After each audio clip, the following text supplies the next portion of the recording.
Olá, está no ar mais um Conexão Legislativa, programa da Rede Alesp que recebe gestores municipais para você ficar por dentro de tudo que acontece nos 645 municípios aqui do estado de São Paulo. Hoje a gente vai falar sobre agricultura e meio ambiente do município de Três Fronteiras, por isso a gente recebe o diretor responsável desta pasta na cidade, que é o Luiz Fernando Mazzali. Luiz, seja bem-vindo ao Conexão Legislativa de hoje. Oi, boa tarde. Muito obrigado. Para o nosso telespectador que ainda não conhece a cidade aí de Três Fronteiras, o senhor pode falar aí onde ela fica localizada aqui no estado, um pouquinho aí sobre os locais, né? Tanto aí da parte principalmente do meio ambiente, para que a gente possa conhecer e dar início a esse nosso bate-papo. Sim, sim. A nossa cidade fica localizada no noroeste do estado de São Paulo, próximo a São José do Rio Preto, para quem conhece aqui. Fica mais ou menos 700 quilômetros da capital. Hoje nós temos uma população de 5.132 pessoas e 88% dessa população fica na área urbana e 12% na zona rural. E E hoje quais. Uhum. o nosso maior fluxo hoje aqui é de empresas, né, pequenas empresas, o turismo que vem crescendo agora e também o meio ambiente. Perfeito. A gente vai falar sobre essa questão turística também, né? Porque o município aí de Três Fronteiras recebe o título de MIT, né? Que é um município de interesse turístico, então consegue receber aí um valor para investimento nessa área também. E Luiz, falando especificamente aí das atribuições da Diretoria de Agricultura e Meio Ambiente, quais são as funções, né, o papel que vocês exercem aí na gestão municipal referente à cidade, né? Que para a gente entender um pouco melhor do trabalho de vocês. Então, a pasta hoje ela é unificada, né, agricultura e meio ambiente, e a gente trabalha com as questões das duas. Na agricultura hoje, a gente oferece assistência técnica aos pequenos produtores, né, a maioria deles são produtores de agricultura familiar. A gente dá assistência técnica, a gente tem projetos do Senar, em parceria com o Senar. Nós temos também pequenos convênios com o governo federal, aquisição de máquinas. Temos um veterinário que também auxilia esses pequenos produtores. E na parte do meio ambiente temos também muitos projetos envolvidos tanto com as outras pastas como educação e turismo, também como com a agricultura. A gente tem um projeto de reflorestamento que nós estamos querendo implantar ele no momento, uma parceria público-privada, e a gente acha que vai ser bem legal. E falando agora, já iniciando falando desses projetos, né, tão importantes, a gente sabe que aí uma das responsabilidades também é a questão da coleta seletiva, né? E eu queria entender como que foi feita aí durante a pandemia. É uma cidade pequena, né? De poucos habitantes, como você disse aí no início. Se isso facilita também, né? Por exemplo, na coleta não só urbana seletiva, mas de resíduos sólidos, por exemplo, a gente sabe que há descarte aí de madeira, sofás, outros materiais que têm um volume maior, né? Como é feito aí na cidade de Três Fronteiras? Então, durante a pandemia, nós podemos notar um aumento na quantidade de lixo urbano, né, produzido pela população, uma vez que eles estão em casa, né? Mas o trabalho não pode parar. A gente considera a coleta do lixo um trabalho essencial, né? Porque se as pessoas estão em casa e produzindo mais lixo, esse lixo não pode ficar em suas residências. Então, o trabalho aqui não parou, ele continuou normalmente e nós demos uma prioridade para isso. E Luiz, quanto a esses descartes, né? Por exemplo, de lixo eletrônico ou desses lixos aí, resíduos sólidos, né? Um pouco maiores, né? Vocês fazem essa coleta ou o próprio morador tem um local aí que consegue receber um ecoponto, por exemplo, para receber aí se for um resíduo de um volume um pouco maior, né? Ou específico, como é o caso dos resíduos eletrônicos. Então, aqui no município nós instalamos pontos de coleta, né? Os resíduos menores, como lixo eletrônico, pilhas, baterias, é recebido aqui no nosso departamento mesmo. Aqui nós recebemos também óleo de cozinha usado, que às vezes as pessoas não sabem o que fazer com esse óleo, né? Nós recebemos ele aqui também. E em uma outra área separada aqui a gente recebe pneus usados, que também depois a gente dá a destinação correta para eles. E esses outros materiais maiores, como podas de árvore, resíduos de construção civil e eletrodomésticos maiores, geladeira, fogão, de repente um sofá, né, que a pessoa tem em casa, a gente tem o ponto de coleta que fica mais afastado da cidade. Perfeito. E aí o morador, ele que fica encarregado de levar esse material aí para esse ponto de coleta que é um pouco afastado, vocês também conseguem ajudar com essa locomoção? Não, nesse caso, os moradores que trazem até a gente. É feito um cadastro de cada morador que vem entregar e a gente tem uma forma de controle, né? A gente faz uma pesagem e uma separação desse material. E interessante, né, Luiz? Você disse que vocês perceberam um aumento nesse resíduo urbano, né, durante a pandemia, né? Devido a exatamente as pessoas estarem um pouco mais em casa, né? Às vezes essas embalagens vêm com bastante embalagem a comida ou a própria mercadoria, né? Quando vai no mercado comprar alguma coisa por conta dessa questão dos cuidados com a Covid-19. Mas também, aí, como eu disse no início, a cidade é um município de interesse turístico. Então, houve aí uma certa também diminuição no fluxo de pessoas e quanto não só ao resíduo urbano que é feito em casa, né? Mas assim na própria rua, né? Se vocês perceberam aí uma diminuição ou aumento nesse descarte, né? Como é feito, se há lixeiras aí, por exemplo, durante o percurso na cidade, para que as pessoas consigam deixar, né, esse resíduo aí, não só dentro da bolsa, a gente sabe que tem esse cuidado também com as vias urbanas. Sim, a gente notou uma diminuição, sim, né? Uma vez que o fluxo de pessoas diminui, a gente vê menos detritos nas ruas, nas praças, né? A gente ouve relato dos próprios garis que fazem a limpeza desses locais, que realmente diminuiu bastante. E também o fluxo de veículos, né? A gente vê que não tem muito veículo na rua, então, de repente, a queima de combustível fóssil diminui, melhora a qualidade de ar do ambiente, né, da cidade, esse tipo de coisa. Assim. Perfeito. E a gente sabe aí que é um município, como você falou, pequeno, né? Mas tem um ponto interessante, né? Um estabelecimento interessante que é o parque aí ecológico. Eu queria que você falasse um pouco dele, dos cuidados que a diretoria, né, junto com a prefeitura, tem com esse estabelecimento e qual que é a importância dele, não só para o meio ambiente, né? Acredito também que para o lazer aí da própria população de Três Fronteiras seja um local muito interessante e que mereça também essa atenção quanto à sua preservação, né? Sim, é o Parque Ecoturístico da Areia Branca. Ela é uma área pública, né, pertencente à prefeitura, só que atualmente ele é administrado por uma empresa privada, através de uma concessão. E a gente teve notícia de que é a primeira parceria público-privada voltada para esse tipo de área, né, um parque ecológico. E assim, para a gente é um orgulho, né? É um lugar muito bonito. Existem várias atrações lá, todas as atrações são voltadas para a visão ecológica, né? Tem uma trilha ecológica, tem uma trilha de arvorismo, vários esportes náuticos, remo, caiaque, né? Enfim, e tem muitas coisas bonitas lá também. Tem área de camping, bacana. Então, quando a gente quer fazer algum projeto de reflorestamento, alguma coisa com alunos, a gente sempre vai para lá, porque lá é um lugar bem bacana. A gente vai falar dessas parcerias, né, que são tão importantes entre as diretorias, né? Como você falou aí, antes mesmo da pandemia, acredito que vocês eram um pouco mais ativos nessa questão, principalmente juntamente com a diretoria de educação, que é levar esses alunos em loco, nesses locais importantes, que ajuda também eles a entenderem essa questão da importância do meio ambiente, né? Então, eu queria que você falasse desses projetos em parceria, tanto com a diretoria de educação, quanto com a diretoria de turismo, né? Então, aqui no município, todas as pastas caminham lado a lado, né? A gente está sempre ajudando um outro, sempre tem projetos em parcerias entre as pastas, né? E a gente costuma dizer que o meio ambiente, a agricultura, o turismo e a educação sempre caminham junto, né?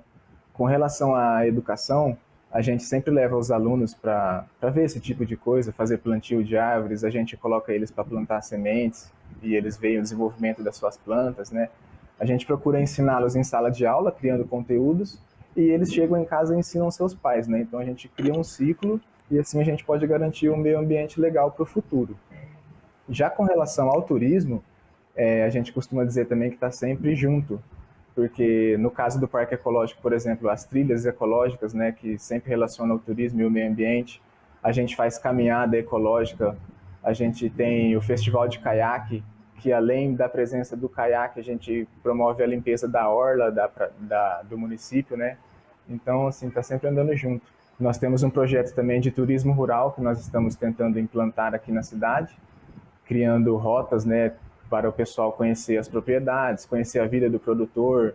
Tem pessoas que fabricam cervejas artesanais, queijos artesanais, salames artesanais. Tem um museu onde existem peças antigas, né, que era usado na agricultura antigamente. Então a gente quer implantar esse projeto de turismo rural aqui para ver como é que vai ficar. Bacana, né? Principalmente esse projeto aí com as crianças, né? Desde do início, né? Na infância, conseguir demonstrar para ela, principalmente em loco, a importância da preservação do meio ambiente, que quando eles tiverem também os filhos deles, poderem ter a oportunidade também de desfrutar, né? De um local tão bonito, com meio ambiente também bastante abundante, como também é o parque aí ecoturístico, como você bem disse.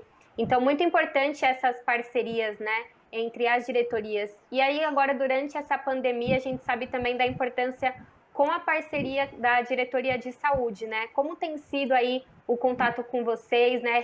Receber da diretoria de saúde os protocolos para que vocês consigam continuar a desenvolver os trabalhos, né? Sim, quando começou a pandemia a gente teve muita dificuldade, né? Acredito que em todos os lugares aconteceu isso, mas o pessoal da saúde, assim, ajudou a gente bastante, né? Com orientações e tudo, e hoje a gente consegue fazer um trabalho bem feito, né? Sem colocar em risco a vida da população, que é o mais importante, né? Eu pergunto porque vocês têm um projeto aí em parceria que atende aí a população, né, também jovens com cursos, como você falou no início aí, parcerias com o Senar, por exemplo. Vocês têm duas parcerias e um projeto muito importante, né, que ajuda aí também na profissionalização e olhando nessa questão aí do meio ambiente e da agricultura. Então, eu queria que você falasse desses projetos em parceria com a Senar.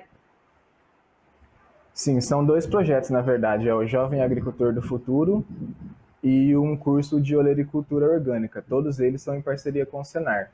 O Jovem Agricultor do Futuro é um pouco mais profundo, né? Porque a gente ensina os jovens uma profissão mesmo, né? A gente ensina o básico sobre a agricultura e criação de pequenos animais. E ensina também outras coisas, como trabalho em equipe, né? Uma vez que eles trabalham sempre juntos e as decisões dentro do curso são tomadas por eles em conjunto, né? E também a questão de responsabilidade, porque para você criar uma planta, para você criar um animal, é necessário ter um pouco de responsabilidade, né? Então a gente já vai criando esse senso nas crianças desde cedo. E com relação ao curso de olericultura orgânica, também é um curso profissionalizante, né? Onde os produtores aprendem a produzir de maneira orgânica, sem utilizar adubos, sem utilizar agrotóxicos defensivos, tudo de maneira bem tranquila. E nesse curso de olericultura orgânica tem algo especial, que é a compostagem que eles utilizam, né? Essa compostagem utiliza como matéria-prima os restos de poda de árvores. Esses galhos são triturados e eles fazem a compostagem com isso. Então a gente dá um destino para esse tipo de resíduo sólido que também atrapalha a gente bastante aqui, né? É um resíduo muito volumoso, ocupa muito espaço e é difícil de dar um fim correto para ele. E a gente chegou com esse curso, chegou num fim correto para esse tipo de resíduo. Bacana, né? Porque ajuda a própria cidade, né? Como você disse, é um resíduo aí que acontece bastante na cidade, e aí a gente utilizar a mão de obra da própria população ajuda bastante, né? Também na questão do desenvolvimento profissional, como você bem disse. E como que faz para participar desses cursos, né? Quem tem interesse, qual que é o período mais ou menos, e se há uma inscrição aí que é anual, porque eu entendo que agora eu vi que abriu uma turma no mês de abril deste ano. Como que tem sido aí para passar esse conhecimento durante a pandemia, né?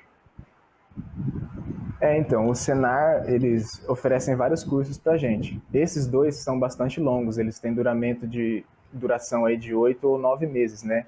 Então a turma abre em abril, vai terminar lá para outubro, novembro, e a gente já abre a inscrição para o próximo ano.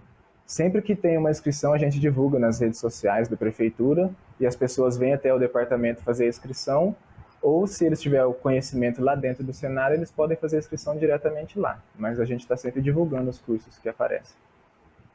E esses dois cursos, por exemplo, citados pelo senhor, eles estão sendo realizados de maneira remota nesse momento? Não, eles diminuíram as vagas, né? Antigamente eram 30 vagas, diminuíram para 10 vagas, só que eles são feitos em propriedades rurais, então são áreas abertas, né? Ela não é ambiente fechado e tudo, então tem essa facilidade, né? Utilizam máscara, álcool em gel, distanciamento, e por ser um ambiente aberto é mais fácil de manter assim. E a gente sabe que essa é uma medida muito importante aí para o próprio investimento nessa área de agricultura, né? E eu queria que o senhor destacasse aí como que tem sido para os pequenos produtores nesse momento de pandemia. A gente sabe que ainda bem, né, que a agricultura tem aí se fortalecido com a produção de alimentos, mas como tem sido para essas pessoas conseguirem se atualizar e se adaptarem a esse momento de pandemia, né? O que vocês têm observado aí na diretoria? Então, muitos produtores no começo também passaram por dificuldades, né? Até por causa do preço de insumos, que subiu bastante, os insumos que eles utilizam, mas hoje já deu uma normalizada. A gente consegue fazer algumas visitas em casos urgentes, assim, né? E assistência técnica no geral. Durante a pandemia, nós também compramos alguns produtos desses produtores para distribuir para a população mais carente, né? A gente está montando cestas básicas e os produtos dessas cestas a gente compra dos próprios produtores. Então a gente consegue fechar um ciclo legal também. E agora que as aulas estão voltando, né, aos poucos estão voltando ao normal, nós estamos comprando os alimentos deles para colocar na merenda escolar. É uma rede de apoio, né? Como você falou aí, mais uma vez, a gente vê a importância da parceria e da harmonia entre as secretarias. Por exemplo, essa questão da diretoria de educação, de conseguir utilizar esses alimentos, né? Investir no pequeno produtor aí da cidade, né? E a questão de regularização, por exemplo, fundiária ou dessas áreas, né, de agricultura, também seria algo aí que é feito pela diretoria, né, por vocês? Como que tem sido? Se há uma demanda alta nessa questão de regularização também? Não, aqui a demanda não é muito alta, né? Uma vez que a maioria são pequenos produtores e eles já estão instalados nessas terras há muito tempo, então eles já têm regularização, já tem tudo certo, a gente não tem uma demanda muito alta com relação a isso. Perfeito. E a gente sabe, algumas cidades, né, no interior, por exemplo, tem a questão de um selo, né, que ajuda esse pequeno produtor a vender esse produto para fora, né? A gente sabe, mais uma vez, aí, como você falou, que faz esse ciclo importante aí no município de Três Fronteiras, das diretorias entre si conseguirem comprar e fazer essa movimentação. Mas vocês conseguem, esses pequenos produtores aí da cidade de Três Fronteiras, conseguem vender também os produtos para fora da cidade, por exemplo, para alguns municípios vizinhos? Sim, sim, eles conseguem. Muitos produtores têm contratos ou convênios com mercados e mercearias de cidades vizinhas, né? Então eles conseguem entregar dessa maneira para cidades vizinhas, em mercados e hortifruti, esse tipo de coisa assim. Para finalizar, Luiz, a gente sabe que com o fim da pandemia, muitas pessoas em casa, querendo sair, querendo conhecer cidades novas, e o município aí aqui em São Paulo, a gente sabe que vai fortalecer essa questão do turismo regional, que é você visitar um município vizinho, é você conhecer um pouco melhor aquela cidade que está a poucos quilômetros, né? Ou no próprio interior, como você falou, fica aqui no noroeste do nosso estado, então quem está na capital aí talvez tenha um pouquinho mais de caminho, né, para percorrer para chegar aí na cidade, Uhum. mas como que vocês veem a importância, né, por exemplo, dessa questão que vai ser relacionada ao meio ambiente com um fluxo maior de pessoas, né, porque a gente realmente tem essa esperança que o turismo regional entre os municípios seja fortalecido após a pandemia. E aí, como que vai ser para vocês receberem principalmente esses novos turistas e principalmente em relação ao meio ambiente, né, para conseguir manter essa preservação? A gente espera que tudo volte ao normal, né? E nós vamos receber esses turistas com muita alegria aqui, né? Porque a gente vive do turismo praticamente, com exceção de algumas questões, assim, né? Então a gente espera recebê-los com bastante alegria e vamos deixar eles felizes, né? Porque aqui é um lugar que todo mundo que vem acha muito bacana, gosta muito, recomenda para outras pessoas. Então a gente espera que seja bem bacana esse retorno aí pós-pandemia. E tem algum produto aí que você indica que quem for visitar deve experimentar, ou algum local importante aí que não deve deixar de fazer a visitação? Aqui a gente tem um lugar chamado o Bar da Estrada 12, que lá tem doces artesanais, tem queijo temperado, vários tipos de queijo. E lá no parque também existem essas pessoas que produzem esse queijo têm parceria com o parque também. Então eles vendem lá e vendem no parque e nas suas propriedades, né? Então qualquer lugar que a pessoa for, ela consegue degustar e aproveitar esses produtos da nossa região. Perfeito. Luiz, agradeço muito a participação do senhor aqui no Conexão Legislativa de hoje. Mais uma vez, por ter falado sobre o município de Três Fronteiras, sobre a agricultura e também o meio ambiente. Se você quiser deixar aí, então, uma mensagem final para o nosso telespectador, seja ele munícipe aí da cidade ou aqui do nosso estado de São Paulo, fique à vontade.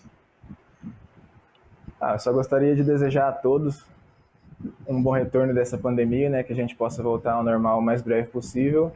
E qualquer coisa que as pessoas precisarem do Departamento de Agricultura ou do Meio Ambiente aqui da nossa cidade, a gente está à disposição para atender todo mundo, seja daqui ou seja de fora. Se a gente puder ajudar, a gente ajuda com prazer.